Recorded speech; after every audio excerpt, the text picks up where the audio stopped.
আওয়ামী লীগ সরকারের বেশ আস্থাভাজন ছিলেন এনা ট্রান্সপোর্টের মালিক খন্দকার এনায়েতুল্লাহ। ফলে সবাই ধরে নিয়েছিল এই সরকারের পতনের পর পরিবহন সেক্টরে যদি কোনো ধাক্কা লাগে তাহলে এনা ট্রান্সপোর্টের উপরই প্রথম আসবে। কোম্পানিটি ঢাকা ময়মনসিংহ রুট বন্ধের মাধ্যমে সেটিরই যেন বাস্তব রূপ দেখা গেল। ঢাকা ময়মনসিংহ রুটে সবচেয়ে ভালো একটি সার্ভিস ছিল এনা ট্রান্সপোর্ট।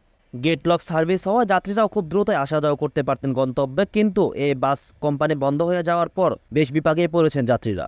বিগত সময় অর্থাৎ এনা ট্রান্সপোর্ট যখন চলাচল করতো তখন এই রুটে কোনো ভালো কোম্পানির বাস সার্ভিস দেয়নি বা দিতে পারেনি। মূলত এনার দাপটের কারণে ওই রুটে আর ভালো কোনো বাস কোম্পানি গড়ে ওঠেনি, যার প্রভাব এখন পড়ছে যাত্রীদের উপর।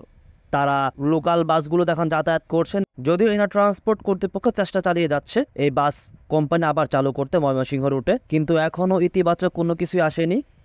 এখন এনা ট্রান্সপোর্ট এই ময়মনসিংহ রুটে সার্ভিস দিতে পারবে কিনা সেটি আসলে সময়ই বলে দিবে। তবে এর মধ্যে একটি বিষয় সামনে এসেছে, সেটি ইউনাইটেড নামে একটি বাস কোম্পানি ঢাকা ময়মনসিংহ রুটে সার্ভিস দিচ্ছে। অনেকেই দেখতে পাচ্ছেন এনা ট্রান্সপোর্টের বাসগুলি এখন এই ইউনাইটেডের বহরে চলাচল করছে। এতে প্রশ্ন উঠেছে, তাহলে এনা ট্রান্সপোর্ট কি ভিন্ন নামে এই পথে আবার সার্ভিস দিচ্ছে? বিষয়টি তেমন না।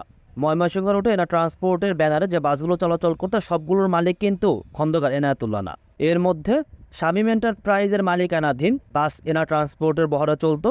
এছাড়া আরও বেশ কিছু মালিক অর্থাৎ যাদের 2-1টি করে গাড়ি আছে তারা এই এনা ট্রান্সপোর্টের ব্যানারে তাদের বাসগুলো চালাতো।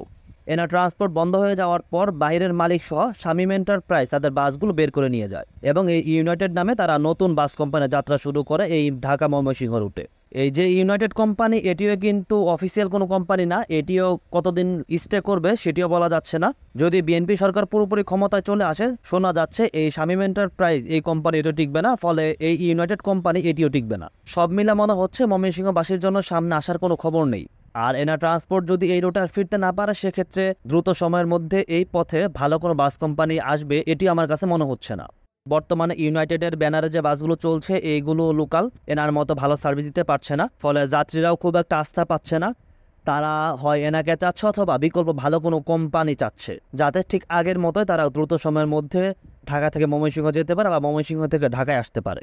আর যদি এনা ট্রান্সপোর্ট আর না ফিরে ইউনাইটেড বা অন্য যে কোনো কোম্পানি যে পর্যন্ত ভালো কোনো বাস কোম্পানির পথে না আসবে, ততদিন পর্যন্ত লোকাল বাসের উপরে ময়মনসিংহবাসীকে নির্ভর করতে হবে। সেটি তাদের জন্য বেশ হতাশাজনক এবং বেদনাদায়ক। এখন দেখা যাক কি হয়।